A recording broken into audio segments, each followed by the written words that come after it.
But first, think about one of your monthly bills. Yeah, I know, but I'm just the messenger here. Stay with me. Whether that bill is for your electricity or your cell phone, odds are the amount stays at relatively the same amount. And if it goes up a few bucks a year, it's more or less still manageable, right? But now, I want you to imagine getting your next statement and seeing the amount you owe with hundreds, even thousands of dollars more piled on. Well, that's the surprise that thousands of homeowners in Chicago's south suburbs faced with their new property tax bill. Some saw a bill 20% higher than normal, some 30%. One man saw his new property tax bill was actually quadruple the previous amount. Wow. So this year's property tax increases are the highest in Cook County in 3 decades. And Adora Namigadde, a WBEZ Metro reporter, has been looking into what's led to this increase. She joins me now in the studio. Good to see you, Adora. Hey, Sasha. This increase is, it's huge. It's astronomical. Staggering. I will admit, Adora, I am on my Chicago homeowner journey right now. Love that for you. But prices like this are giving me pause. They would turn you off. Yeah. Is that what you're hearing from folks? It absolutely is. It's hard, though, because the people I'm hearing from, they're already locked in, right? They're not on the journey. They're fully in it. And Wow. They're stuck with the bill. They don't really know how they can get out. They feel like the home might be overvalued, for example, and they're not going to be able to sell it for the price that the assessor says it's worth. So people are really feeling stuck. They're feeling disenfranchised, and they're just trying to figure out how to pay these bills. My goodness. So, Will, you talked for your story with Mark Behrens, who's in Park Forest. His bill went from $1,162 in March to $4,706 due in August. In a moment, we'll play a little bit of what he said, but I want you to sort of pick up from that, because $1,162 to $4,706, that's alarming to me. Absolutely. And he was definitely alarmed. He had spoken with a neighbor maybe a few months before who had kind of given him a forewarning that, hey, my property tax bill went up like $8,000, his neighbor's. And so he was thinking, okay, my property tax bill is going to go up as well, and we'll see. But then actually opening the bill and seeing that number, seeing it quadrupled was so Wow. shocking to him. Well, let's hear from Mr. Behrens himself. When it's like, this is so incredibly unfair to the people that are living in this area. This is a kick to the most sensitive part of the body. I'm thinking, wait a second. Our houses have not gone up $1 million in value.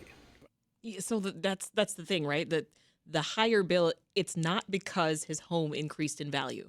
That's hard to wrap your mind around. I'm sure. Absolutely. And I think what's tricky about this, too, is technically on paper, the house has gone up in value, but the neighborhood doesn't have more amenities. The house doesn't look any nicer. The neighbors' homes don't look nicer. So what people are going to be willing to pay for it, that's what he's talking about when he says it hasn't gone up in value. Mm-hmm. So one of the things that stood out to me from your reporting, Adora, is in many cases here, the South suburban homeowners, they're paying more than their North Shore counterparts. Yep. Where the homes, as we know, are valued much higher. You actually went further. You compared data in South Holland with Skokie and Rosemont. So tell us more about what you found. And I actually wrote down these numbers so I can read them to you, Sasha.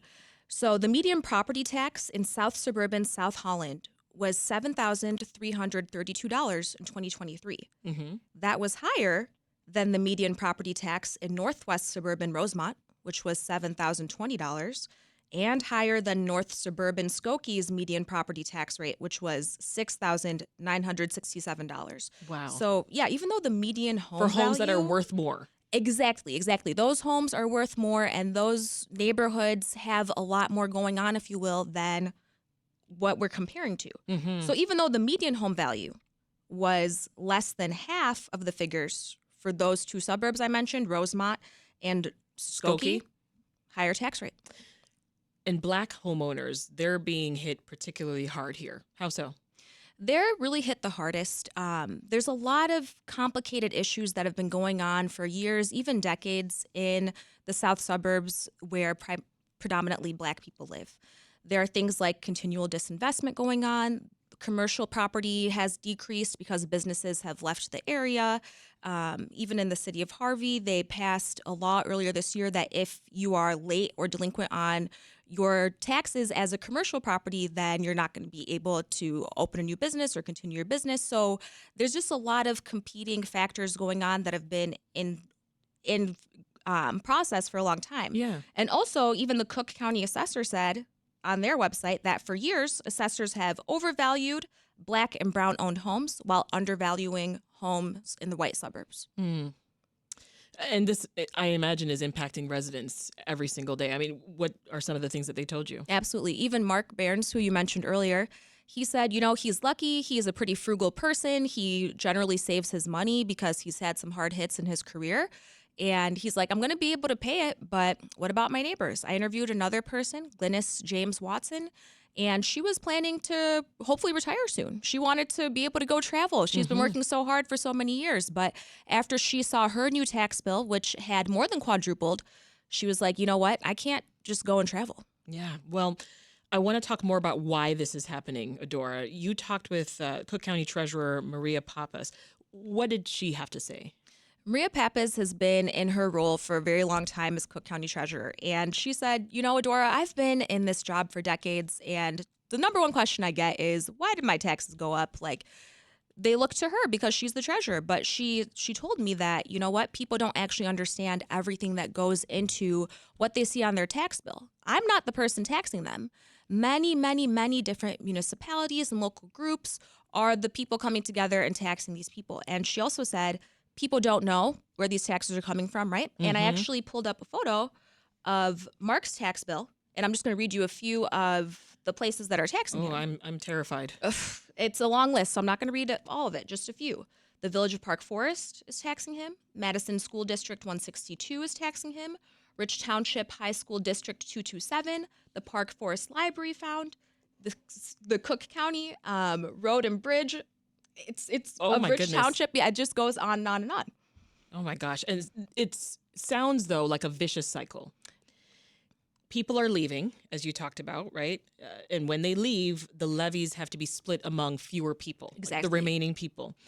But the high property bills makes it unaffordable, and in some cases, just impossible to actually stick around and keep your home.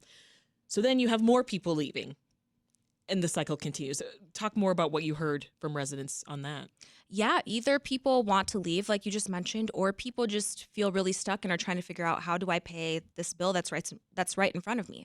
But unfortunately, what you said with these trends, something definitely has to be done, and a larger solution has to be applied to the south suburbs and to the economy down there. Otherwise, this pattern isn't really sustainable. Right. I mean, I can imagine Mark looking at that bill that you just named, all those prices that you named out. That's incredible. Yeah. That's very strange. Now, another issue at play here is a decline in the amount of commercial real estate that can be taxed, which means that individual homeowners have to be taxed more.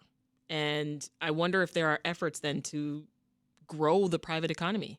No, Did you find that out? Exactly. Yep. The more commercial property that's available and the higher value it is, then the more of the levy can be placed on them. But with declining commercial properties, then and the fact that commercial pays less than residential people are taking a bigger hit. Right. So there are some efforts to boost the private economy. One group I talked to is called Southland Development Authority, and the CEO is named Bo Kemp. He is very passionate about creating partnerships and bringing capital to different projects that are happening in the south suburbs to help boost the economy. So one thing he's really passionate about, for example, is building up areas that are near public transit. So there's a CTA Red Line extension happening, and the Metro train service is fixing up some of their stations in the south suburbs. He's hoping that building up infrastructure around the already existing investments would really be a boon to the south suburban economy. Right. Yeah, and I don't know if it's me just naturally wanting to point a finger somewhere, but it's like, who exactly is responsible for lessening this burden on homeowners? Sasha, I really felt like I learned so much about all these different problems and all these confounding factors and all these different issues that are at play, but also I feel like there is so much more to learn. I mean, you could write a book about this. it's a lot of different issues. A lot of hidden charges and fees. Now, what can homeowners who have been hit with a high property tax bill do? Can they appeal their bill, for Absolutely. They can't really appeal the direct bill itself, but they can appeal the assessment. So if their home was recently assessed and they think that value is incorrect, they can go to the county assessor and try to fight that value. Mm-hmm. And also, there are payment installments that the Cook County Treasurer recently has been promoting for people to be able to at least pay in installments if they can't pay all at once. And then lastly, the Cook County Board of Commissioners passed a $15 million property tax relief for people in the south suburbs. And so people should really try to get on with that if they can't afford the bill. Exactly. For sure. Or just band together and protest. That's what one of my sources said. One of my sources said, I'm sorry, I forget exactly, but he was referencing how some people's property taxes went up in like California, and people, they fought it. And they said, hey, we're coming together. We're instituting new laws so that our property taxes can't go that high. He was saying maybe something like that could happen for people in the south suburbs if they banded together. Yeah. And again, for a homeowner, this is just not a sustainable situation, right? Wages, in a lot of cases, let's be real, Adora, they're not matching these crazy Absolutely increases. Not. So like the math is People are losing their jobs. People are losing their jobs. Especially because there's less commercial activity, right? So aren't county or state leaders more concerned about population loss, for instance? 'Cause as we talked about, people are just picking up and they're leaving. No, that's a great question. I'm sure that it's not good for any economy to see people leaving. You have to wonder, why are people leaving? What can we do to attract them to stay? And these are solutions that elected officials are going to have to look at and say, okay, how do we keep people in the south suburbs? We really want them here. Yeah. Anything else that you know of so far being discussed at the municipal levels? No, just the $15 million property tax relief bill I told you about. But otherwise, well, the city of Harvey said that they're not going to personally raise taxes in the future. Maybe Now others can follow suit. The residents will still probably see higher taxes because they're just one piece of many on people's property tax bills. But they did encourage other municipalities to join on and say, they call it hold the tax. But when I asked them, hey, have people joined on to this effort? They didn't respond to me. So I don't know.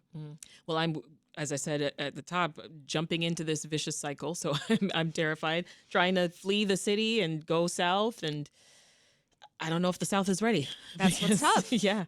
We've been talking about sharp property tax increases for residents in Chicago's south suburbs with Adora Namigadde, a WBEZ Metro reporter. Thank you, Adora. Thank you.